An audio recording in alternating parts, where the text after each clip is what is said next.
Se puder deixar o som assim, vai me ajudar bastante, viu? Prazer em rever. Deus abençoe sua vida, sua família, em nome de Jesus. Primeira carta do apóstolo Pedro, capítulo de número 4, versículo 17. Alguns estão de pé, se agora os demais puderem ficar de pé, em reverência à palavra, a não ser o irmão que está com criança de colo, vou agradecer pela sua educação.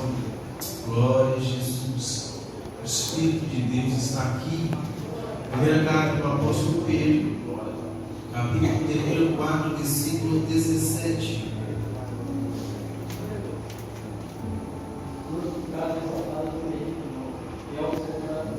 Glória a Jesus. Todos acharam? Amém? Primeira carta de Pedro, capítulo 4, 17, diz assim o texto: porque já é chegado o tempo em que o julgamento deve começar pela casa de Deus. E se primeiro começa por nós, qual será o fim daqueles que não obedecem ao Evangelho de Deus? Percebe-se que é uma pergunta, vou ler de novo. Porque já é chegado o tempo em que o julgamento deve começar pela casa de Deus. E se primeiro começa por nós, qual será o fim daqueles que não obedecem ao Evangelho de Deus? Ainda de pé, queridos, quantos podem glorificar a Deus por esta palavra? Ainda de pé, quantos querem ato profético aqui esta noite? Deixa eu ver quem acredita. Perguntar de novo. Quantos creem ato profético aqui esta noite? Deixa eu ver. Então diga para quem está do seu lado, foi muito bom você ter vindo aqui. Diga para ele. Vamos melhorar que nós é crente, é um povo bonito e vai morar no céu. Diga para ele, foi muito bom você ter vindo aqui. Para ficar melhor ainda, irmão, profetizo que depois do culto ele vai pagar um x-tudo ou uma pizza ou um cantinho para o irmão. Diga para ele, foi muito bom você ter vindo aqui. Não é pastor, não é que melhora? Agora diga para ele assim, Deus está contando como uma igreja verdadeira. Diga para ele, Deus está contando como uma igreja verdadeira. Agora só para quem tem coragem, diga para ele, você faz parte dela. Mais forte, você faz parte dela. Se ele faz, toma o seu assento glorificando a Jesus. Glória a Jesus, queridos. Eu vou precisar de toda a sua atenção agora, na hora da palavra. A hora já está um pouco avançada. E você tem o objetivo máximo nesta noite. Que eu você diga amém. Amém. Glória a Deus, queridos. Olha para cá. O texto que eu acabo de ler aqui esta noite é o texto bíblico chave deste evento. E eu confesso a vocês que quando eu deparei com o tema, chamou muito a minha atenção, porque o tema, baseado neste versículo, fala de posicionamento, algo que de fato a igreja nesses últimos tempos precisa ter e adquirir pela situação e pelos tempos atuais a qual nós estamos vivenciando nesta última época.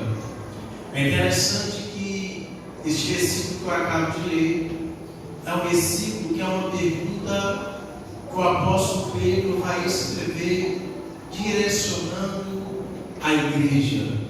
Todos sabem que a primeira carta e a segunda carta de Pedro vai ser chamado cartas ou epístolas gerais.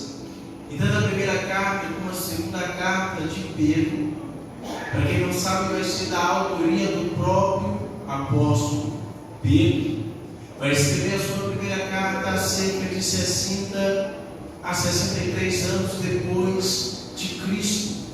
E quando Pedro escreve a sua carta, ele escreve com um auxiliar com um nome chamado Silvano. Pedro escreve essa carta agora direcionado à igreja. E aonde que é que o apóstolo Pedro estava localizado quando ele escreve a sua primeira carta? Pedro estava num lugar contínuo chamado Babilônia, que segundo alguns estudiosos e teólogos se refere ao Império Romano daquela época. Pedro está escrevendo a sua primeira carta direcionada aos crentes que estavam situados na cidade de Roma, debaixo da perseguição por um imperador chamado Nero. Todos conhecem a história e sabem que Nero foi um grande imperador, meu pastor, que perseguiu a igreja de Cristo numa época em que a igreja crescia, em que a igreja avançava com poder e autoridade. E quando Pedro começa a escrever a sua primeira carta, ele vai escrever direcionado a um grupo de cristãos, a um grupo de crentes, bem provável das províncias que ficavam situadas na Ásia ou na região da Ásia Menor. Esses crentes, segundo alguns estudiosos e teólogos, vão afirmar que são crentes que se converteram no dia de Pentecostes, que foi pregado pela própria mensagem do apóstolo Pedro em Atos capítulo de número 2. Então perceba-se, Pedro está escrevendo a sua primeira carta direcionada a esses crentes. E qual vai ser o propósito? O apóstolo Pedro escreveu esta carta direcionada aos crentes que estavam em Roma. O propósito do apóstolo Pedro a escrever esta carta direcionada aos crentes que estavam em Roma é falar acerca do sofrimento por amor a Cristo. É falar acerca que eles iriam sofrer, que eles iriam ser perseguidos por causa de Cristo. Perseguição à igreja não é de agora. Perseguição à igreja não é de hoje. Desde a época do Antigo Testamento, o povo de Deus, o povo eleito, separado, já era perseguido. Na época de Jesus, a igreja já estava sendo perseguida. Na época do apóstolo Paulo, a igreja também já estava sendo perseguida. Na época também de Barnabé, a igreja, glória a Deus, a igreja também já estava sendo perseguida. Quem me ouça, diga amém. Quem me ouça, diga amém. Vocês estão aí, glória a Deus. Então perceba-se que na época de Barnabé, de Paulo, de Jesus, a igreja já era perseguida. Na época dos profetas menores, profetas maiores, o povo também já era perseguido. Então a perseguição ao cristianismo, à igreja, aos servos e filhos de Deus não é de agora. E quando o apóstolo Pedro está escrevendo a sua primeira carta, obreiros, varões, ele está escrevendo com um propósito. Primeiro, ele está chamando esses crentes da Ásia Menor de crentes peregrinos e forasteiros. E por que o apóstolo Pedro vai chamar esses crentes de peregrinos e forasteiros? Porque Pedro está escrevendo a carta dizendo para eles: olha, vocês serão odiados por causa do Evangelho. Vocês serão perseguidos por causa da mensagem da cruz. Vocês serão caluniados. Mas lembre-se que Jesus, no Sermão da Montanha, ele disse: bem-aventurados sois os pobres de espírito, porque dele é o reino dos céus. Amém? Glória a Deus. Bem-aventurados aqueles que serão perseguidos, porque dele também é o reino dos céus. Todo aquele que morrer por causa do meu nome, o reino dos céus será estabelecido para ele. Vocês serão perseguidos, serão odiados, serão difamados, serão caluniados, mas há um céu de glória preparado para vós.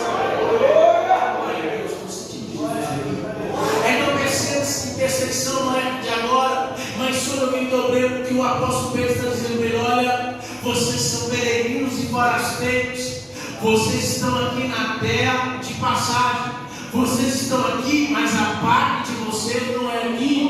Vocês estão aqui, mas há um céu de glória preparado para vocês.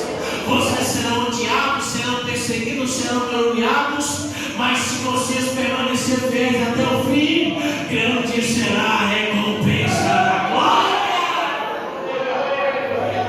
Então Pedro, meu pastor, está dizendo que esses crentes são peregrinos e forasteiros. E a primeira coisa que eu quero dizer para você esta noite é: você está aqui nesta terra de passagem. Você está no bairro Limoeiro de passagem. Você está no país chamado Brasil de passagem. Eu que há de vir virá e não tardará. Deus trouxe esse pastor a gente manda para dizer para você: é chegada a hora, o tempo é chegado. A igreja será arrebatada.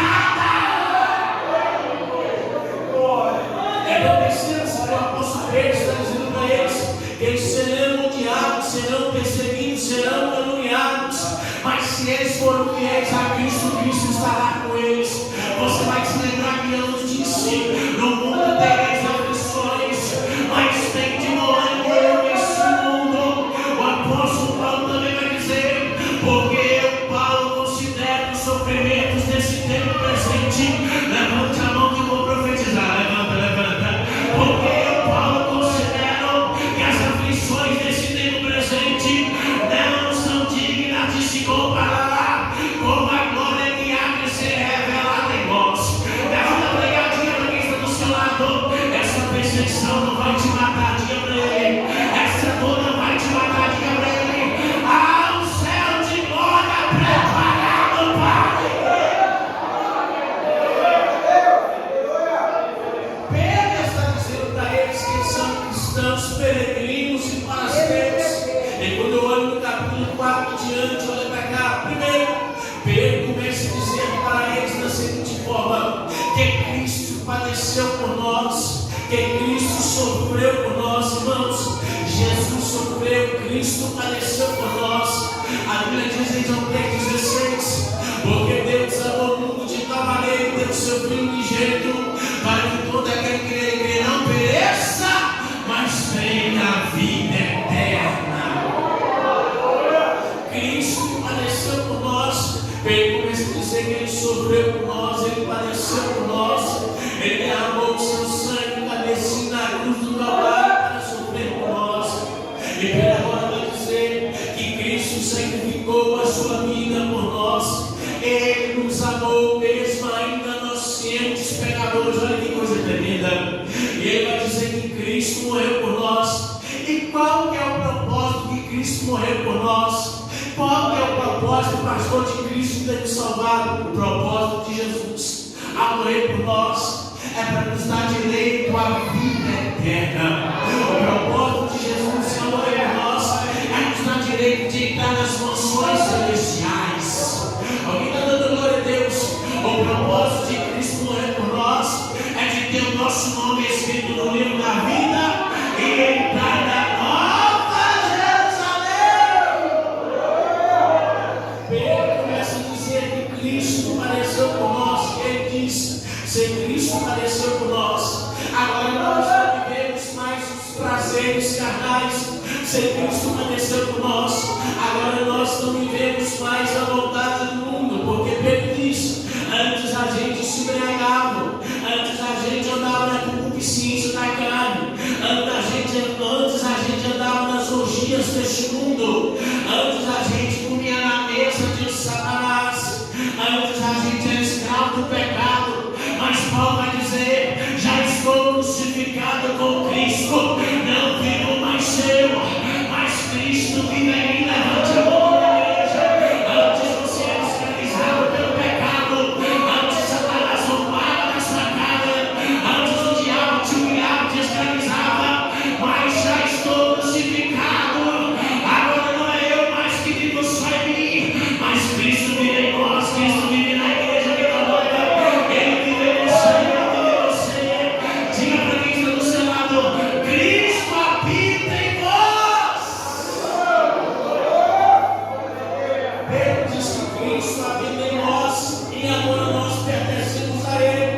E ele vai dizer da seguinte forma: olha, esse Cristo que morreu por nós nos resgatou, Ele perdoou os nossos pecados, sarou a nossa alma. E Pedro agora vai dizer da seguinte forma: mas é interessante vocês entenderem algo, que Cristo salvou vocês para viver para Ele, que Cristo resgatou vocês para adorar a Ele. Ele deu vocês poder, autoridade, graça. Ele também deu vocês o dom. Ele deu vocês o dom de falar. Ele deu dom a vocês de administrar. Ele vai dizendo para a igreja: olha, vocês têm o dom do Espírito de Deus. Vocês vão falar segundo as palavras de Deus. Vocês vão administrar segundo o poder que Deus nos dá. Eu digo a vocês que esse Deus que escolheu vocês, Ele há de julgar os vivos e os mortos. Quem Deus diga amém.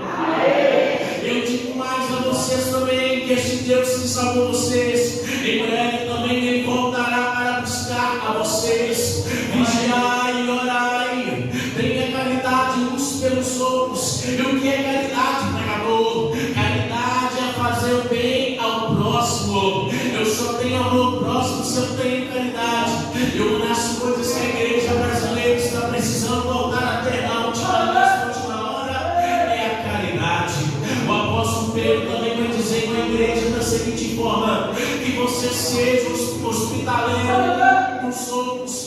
O que é ser hospitaleiro, pregador? Hospitaleiro é receber alguém de outra terra, de outra cidade, e receber na sua pátria, na sua terra, na sua casa. Pedro está dizendo para eles: olha, amem uns aos outros, tenha caridade uns pelos outros, receba uns pelos outros, sem murmuração, sem contenda, sem briga. E Pedro também vai dizendo para eles da seguinte forma: porque o Cristo que salvou a vocês, o Cristo que resgatou vocês, Ele estabeleceu uma promessa sobre vós, e esta promessa não vai falhar. Alegre-se das provações. Pedro vai dizer para eles: grandes serão as provações, grandes serão as aflições, grandes serão as afrontas, mas Cristo estará com vocês em cada aflição. Levante a mão, irmão, estou sentindo a graça de Deus aqui. Eu vim pregar para quem está vivendo luta, eu vim pregar para quem está sofrendo aflição, eu vim pregar para quem está sentindo dor, está sendo provado. Tiago vai dizer que a provação, ela nos aproxima de Deus. Tiago vai dizer que a provação, ela produz a perseverança. Eu vim dizer para alguém que está na provação que esta noite você vai permanecer de pé. Grande será a vitória. Deus está dizendo esta noite: a igreja Vida Nova vai permanecer de pé, de pé, de pé, de pé. Quem acredita nesta palavra, levanta a mão para cima e adora Jeová.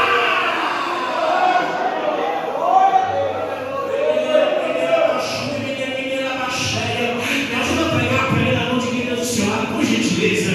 Me ajuda a pregar, me ajuda a pregar.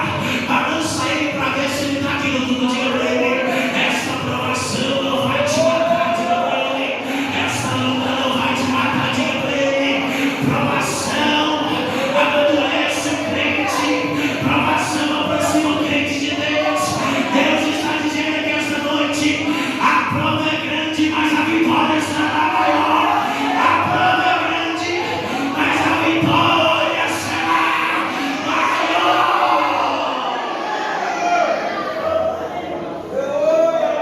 Provação faz parte da nossa caminhada cristã. Aflição, irmão, faz parte da nossa caminhada cristã. E Pedro vai dizendo para eles da seguinte forma: mas tem um porém, vocês são crentes que vão padecer por amor a Cristo. Mas eu digo a vocês: vocês não devem padecer, vocês não devem se perder e se padecer como o mundo. Ele vai dizer para eles da seguinte forma: não padeça como homicida, não padeça como ladrão, não padeça como malfeitor, não participa dos negócios alheios dessa vida, mas padeça como Cristo. Glória. Padeça sem ter vergonha do Evangelho, padeça glorificando o nome de Deus. Diga para ele ao seu lado: Deus está procurando quem padeça na sua obra. Eu estou sentindo Deus aqui, pastor. Diga para ele: Deus está procurando quem padeça pelo seu nome, que não há a verdade do Evangelho, que não larga a cruz por nada. Paulo diz: eu sei quanto eu devo padecer por Cristo. Barnabé sabia o que era padecer por Cristo. Timóteo sabia o que era padecer por Cristo. Os discípulos sabiam o que era padecer por Cristo. A igreja primitiva sabia o que era padecer por Cristo. Irmão, padecer por Cristo é honra, padecer por Cristo é privilégio, padecer por Cristo tem recompensa. Satanás está soprando no ouvido da nossa geração e está dizendo para as nossas moças: você está nova, para que ficar na igreja?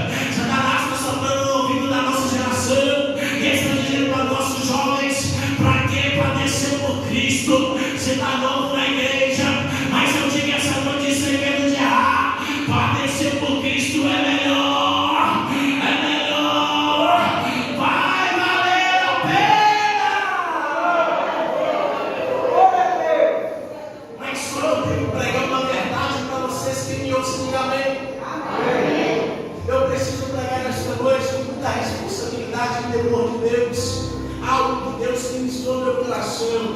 Porque primeiro, Pedro está dizendo para eles que Cristo morreu por eles, que eles são peregrinos forasteiros, que eles são crentes que devem padecer por amor de Cristo. Mas só que Pedro está dizendo, porém, olha a mensagem dura. Entenda, irmãos, eu não vim aqui bater na igreja, que eu não sou melhor que ninguém. Não vim aqui dizer que sou santo, que aqui é um pecador pregando para outros pecadores e a graça do Evangelho nos alcançando.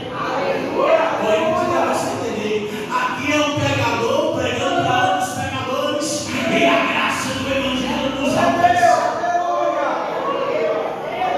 Mas só que Pedro agora vai dizer para eles assim da seguinte forma, varões: tem um porém, cada um de vós tem uma responsabilidade no reino de Deus.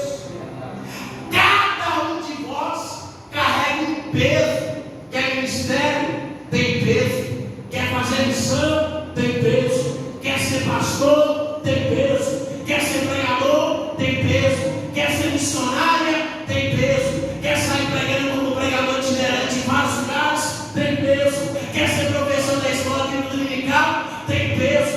Quer ser baterista? Tem peso. Quer ser louvorista na casa de Deus? Há um peso na chamada. Glória a Deus, aleluia.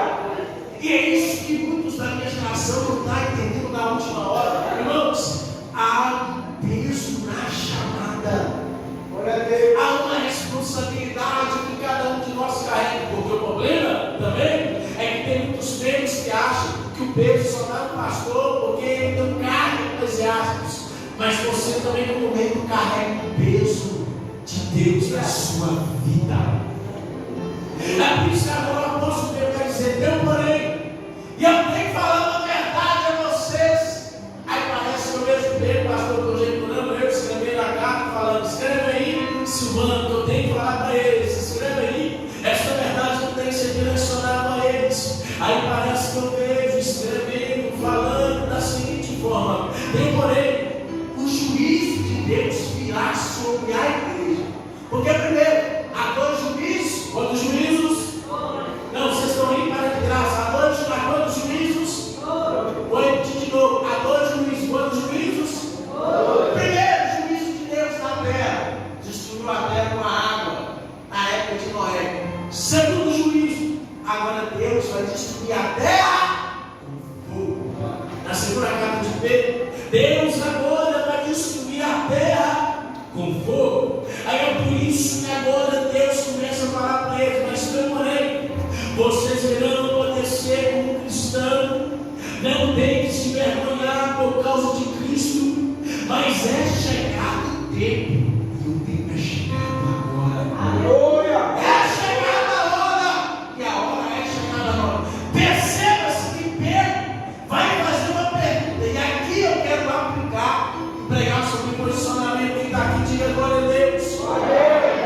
Porque Pedro agora começa a dizer: é chegado o tempo, é chegada a hora, é que o julgamento de Deus deve começar. Aleluia. O julgamento de Deus virá. Ninguém escapará do julgamento de Deus. Primeiro, o julgamento de Deus não vai começar de fora para dentro, vai começar de dentro para fora. O julgamento de Deus na terra não vai começar primeiro de fora para dentro, vai começar primeiro de dentro para fora. Por quê?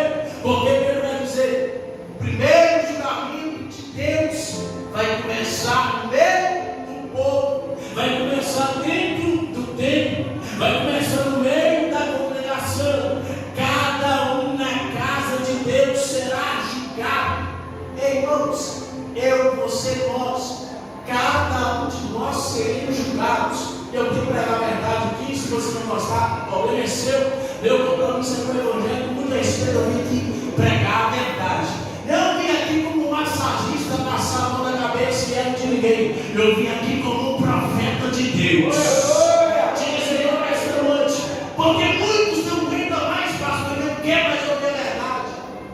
Muitos hoje, como pregador, o pastor se prega a verdade, é antipático demais, é quadrado demais, mas o outro que Deus vai dizer: conhecereis a verdade, conhecereis a verdade, e conhecereis a verdade, e ela vos libertará.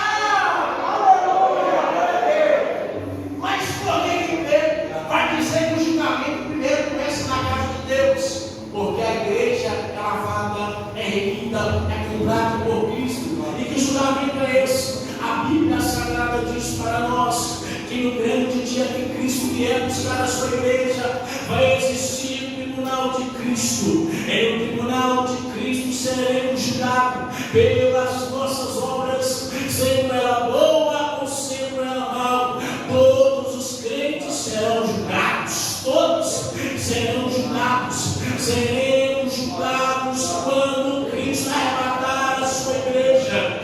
E quem vai ser o juiz desse julgamento? É o próprio Cristo. Hoje ele é o nosso advogado, mas no grande dia ele será juiz.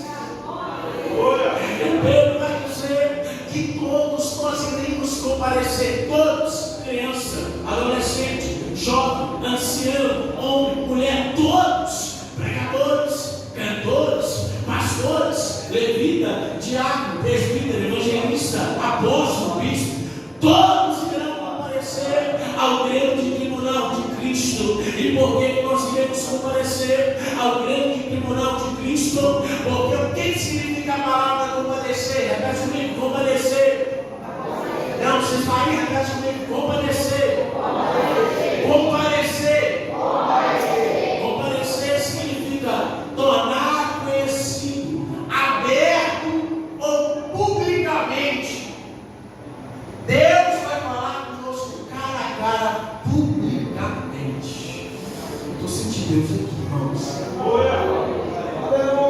Cada um de nós vai comparecer no tribunal de Cristo publicamente. É por isso que hoje que você esconde do pastor, aquele grande dia vai ser revelado. É por isso que aquilo que muitos esconde hoje, naquele grande dia vai ser jogado para fora. E o que nós iremos comparecer?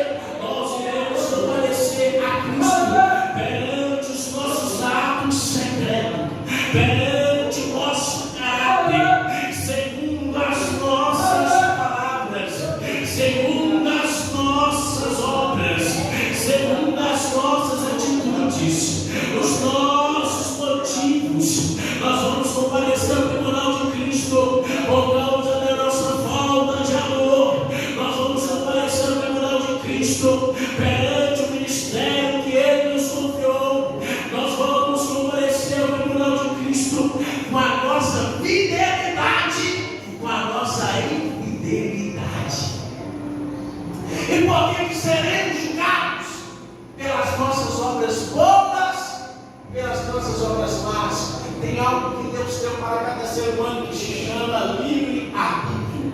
Deus deu para o homem esta opção. Por exemplo, se eu sair aqui, logo após o culto, quiser pegar uma rua para a esquerda ou para a direita, eu tenho escolha. Eu posso ir para a direita, eu posso ir para a esquerda. Eu tenho a escolha de fazer o que é certo e o que é errado. E se tem algo aqui, irmão, se tem alguma coisa aqui que jamais vai sair da mente do ser humano, é o seu intelecto, é a sua mentalidade de entender o que é certo e o que é errado. E se tem uma lei que jamais vai falar, é a lei da semeadura. Infelizmente no nosso país, a lei só serve para algumas causas. Infelizmente em muitos lugares por aí, a lei do homem só está prestando para alguns requisitos. Mas a lei da semeadura, ela não falha. Todos nós iremos comparecer. Eu tenho que falar com muito respeito, muito tempo a Deus, mas todo pacto vai comparecer ao tribunal de Cristo. Todo pastor vai comparecer ao tribunal de Cristo. Aqueles que roubaram vão comparecer. Aqueles que mentiram vão comparecer. Aqueles que falaram a verdade vão comparecer. Aqueles que adulteraram vão comparecer no grande dia. Os fornicadores vão comparecer no grande dia. Os fofoqueiros de plantão vão comparecer no grande dia. Os traficantes que viciou a vida de cada jovem vai comparecer no grande dia. Porque primeiro o juiz é na igreja, depois o juiz vai ser lá fora. Cada cafetão que pagou a prostituta vai comparecer no grande dia. Os políticos corruptos desta nação vai comparecer no grande dia. Os abusadores, os pedófilos de criança vai se comparecer ao grande dia. Aqueles que praticam a bruxaria e o ocultismo vai se comparecer no grande dia.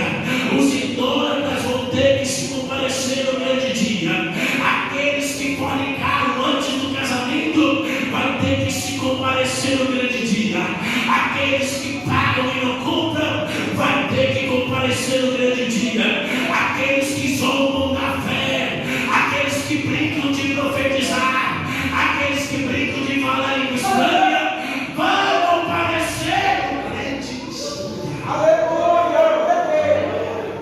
No grande dia, toda mulher será confessada, toda contenda será comparecida, toda calúnia para difamar alguém que foi mentira será esclarecida.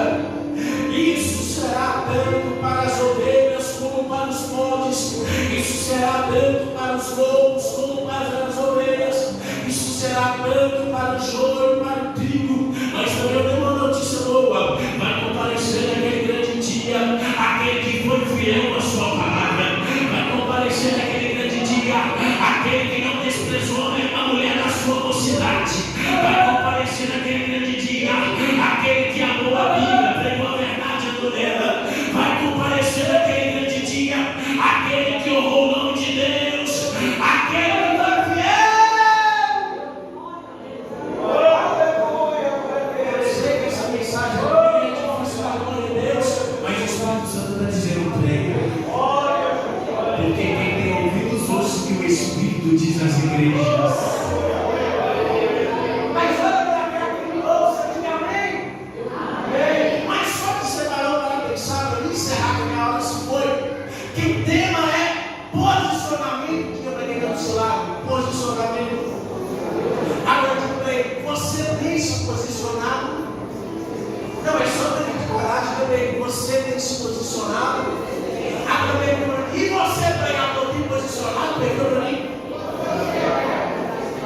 Por que eu estou dizendo isso? Porque Deus está procurando, mediante ao cenário que estamos vivendo, alguém que se posiciona na sua presença. Alguém que não tenha medo de pregar a verdade. Alguém que não tenha medo de dar glória a Deus. Alguém que não tenha medo de carregar a Bíblia Sagrada. Alguém que não tenha medo de mostrar a sua fé. Deus não está procurando uma igreja frouxa e covarde. Deus está procurando uma igreja que saca a espada e vai para a guerra. Por quê? Porque agora liberaram a maconha. Por quê? Porque agora estão aí com essa maldita ideologia de gênero. Porque querem matar as nossas crianças, querem acabar com a igreja. Mas quem está posicionado saca a espada e diz: eu vou pregar a verdade, eu vou pregar a palavra. Levante a mão no céu de uma igreja que tem uma graça de Deus descendo aqui agora.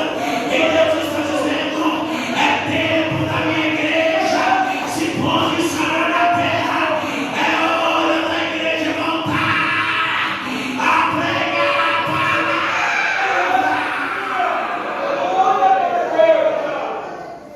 Deus está procurando quem se posiciona no seu trabalho. Deus está procurando os que se posicionam na escola. Deus está procurando os que se posicionam no seu bairro. Deus está dizendo que o seu bairro não é o tráfico que tem que prevalecer. O seu bairro que tem que prevalecer é o meu nome. Na sua escola tem que prevalecer o meu nome.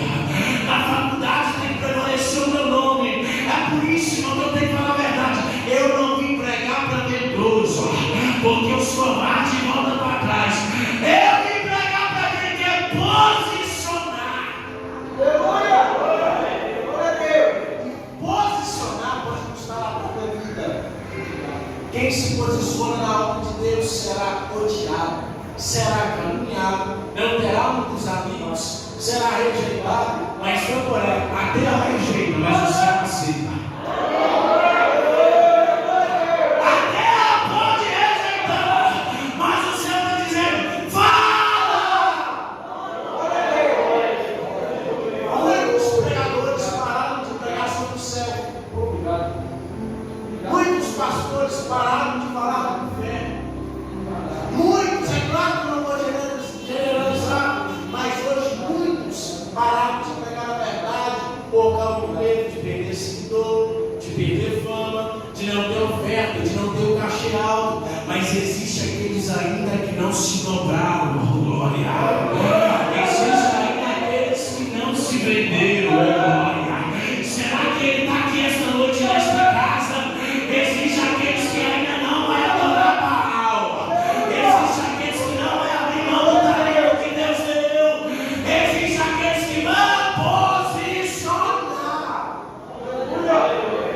Glória a Deus. Posicionamento fala de firmeza. Posicionamento fala de autoridade.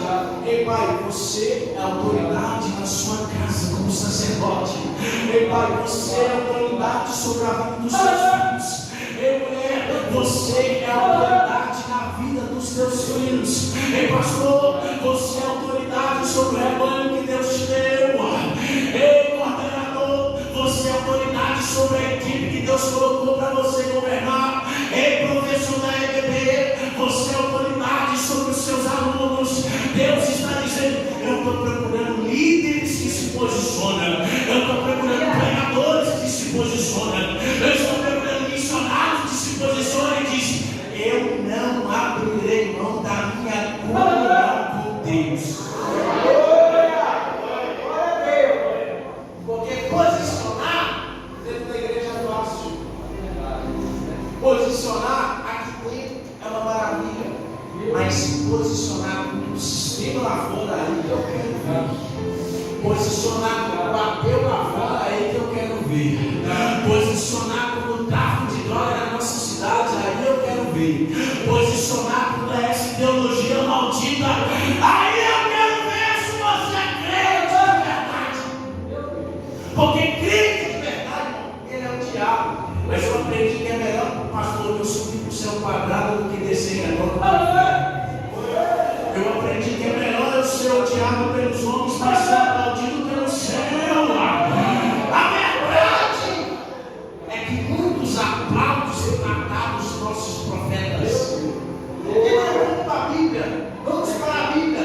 Pedro se posicionava, André se posicionava, Filipe se posicionava, Tiago se posicionava, Paulo se posicionou, Moisés se posicionava, Elias se posicionava, Eliseu se posicionava, Josué se posicionava. Ele dizia: eu irei até ouvir o nome do meu Deus.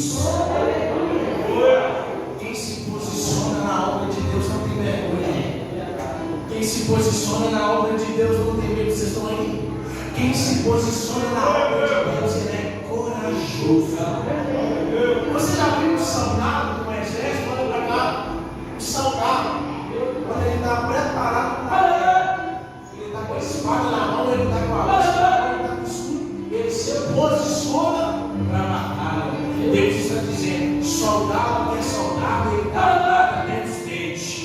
Soldado que é soldado, ele está posicionado. Porque que o inimigo da nossa alma tem derrubado muitos? Porque não está na posição. Porque o inimigo da nossa alma está derrubando muitos, porque não está vigiando a sentinela. Porque o inimigo da nossa alma está frustrando, tirando a fé de muitos, porque não está posicionado. Deixa eu dizer uma verdade aqui: se você estiver posicionado, o teu casamento não vai acabar. Levante a mão que eu vou profetizar. Se você estiver posicionado, as drogas não vai matar seu filho.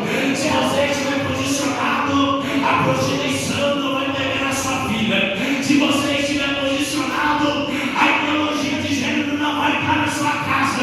Se você estiver posicionado na sua casa, a oração não vai faltar, a palavra não vai faltar, e a glória de Deus vai prevalecer lá, vai prevalecer lá, vai prevalecer lá. É tempo de nós voltarmos a posicionar.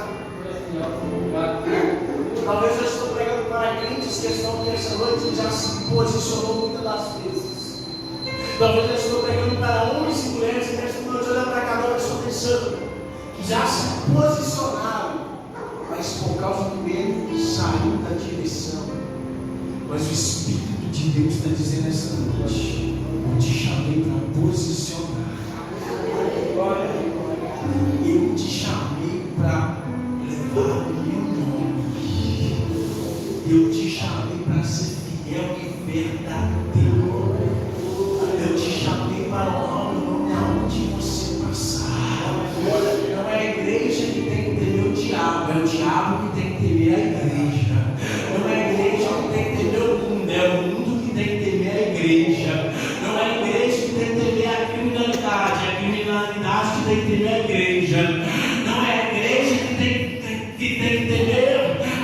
feitiçarias lá fora. É a feitiçaria que tem que ter na igreja. A Bíblia diz que Paulo pregou em Éfeso, dando autoridade, que na praça pública os bruxos e os feiticeiros queimaram seus amuletos, queimaram seus livros. Sabe o que é isso? É porque Paulo posicionava.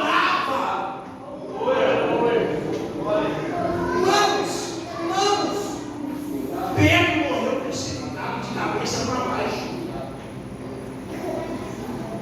Já parou para pensar isso, meu pastor? Pedro morreu crucificado de cabeça para baixo. Estevão foi apedrejado. O nosso Cristo morreu crucificado. Matias, André, Felipe, Mateus, Bartolomeu, muitos morreram numa cruz em forma de X. Outros tiveram a sua cabeça decapitada. Outros foram amarrados com carroça e foram arrastados pela cidade. Outros perderam as suas esposas e seus filhos. Outros foram devorados por leões. Olha para cá, olha para mim. Outros foram lançados na fornalha. Outros foram lançados na fogueira. Outros foram mortos com a lança atravessada no coração. Outros foram mortos à fio da espada. Mas todos esses posicionaram. Eu vou falar algo aqui para me encerrar. Se a partir de hoje liberar uma lei no Brasil falar que vai matar todos os que professam a fé cristã, que vai continuar servindo a Deus. Por gentileza, curva a tua cabeça e fecha os teus olhos. Por gentileza, curva a tua cabeça e fecha os teus olhos. Porque o Espírito Santo nos trouxe aqui esta noite. Curva a tua cabeça e fecha os teus olhos. E o Espírito Santo está soprando em cada coração agora, está dizendo: eu te chamei para posicionar. Eu te chamei para posicionar. Eu te chamei para andar no meu altar. Eu te chamei para andar na minha presença. Eu te chamei para profetizar. Eu te chamei para pregar a verdade. Eu te chamei para ser sal da terra e luz do mundo. Eu te chamei para fazer a diferença.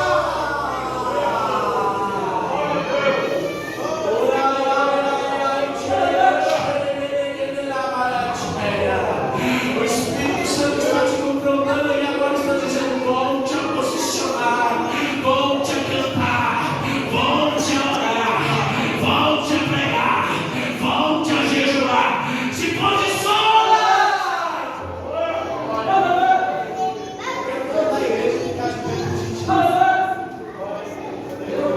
Eu não vou mais para a hora mas eu quero chamar aquele grupo de orgulho para cantar aqui para nós encerrarmos, em nome de Jesus. Aquela equipe de louvor, se deve aqui rapidinho, vem porque eu tenho que seguir aqui. Eu quero fazer uma oração com a igreja, nós vamos orar sobre posicionamento para a glória. Cadê a equipe de louvor? Se não tiver como vir a equipe de louvor, vem alguém para cantar aqui com gentileza. E nós vamos fazer um ato profético agora. Olha para cá, irmãos, olha para mim com gentileza. Uma pessoa que se nós vamos se posicionar em um ato profético aqui agora. Eu quero te convidar a pegar na mão de quem está do seu lado, por gentileza, em nome de Jesus. Pega na mão de quem está do seu lado, por gentileza, em nome de Jesus. Há uma graça de Deus sendo liberada aqui esta noite sobre esta igreja. Pega a mão dele em nome de Jesus. Em nome de Jesus. Olha aqui para mim, toda a igreja, olha para o pregador. Enquanto eles se preparam. O que nós iremos fazer agora, pastor? Nós vamos orar uns pelos outros. O Espírito Santo quer chamar-vos aqui esta noite. O Espírito Santo quer te usar como te usou. Segura aí, tá, mano? O Espírito Santo quer voltar a te dar visões celestiais. Ele quer voltar a te dar ações proféticas. Quantos querem voltar a ter ações proféticas esta noite? Deus vai derramar dons espirituais até agora. Deixa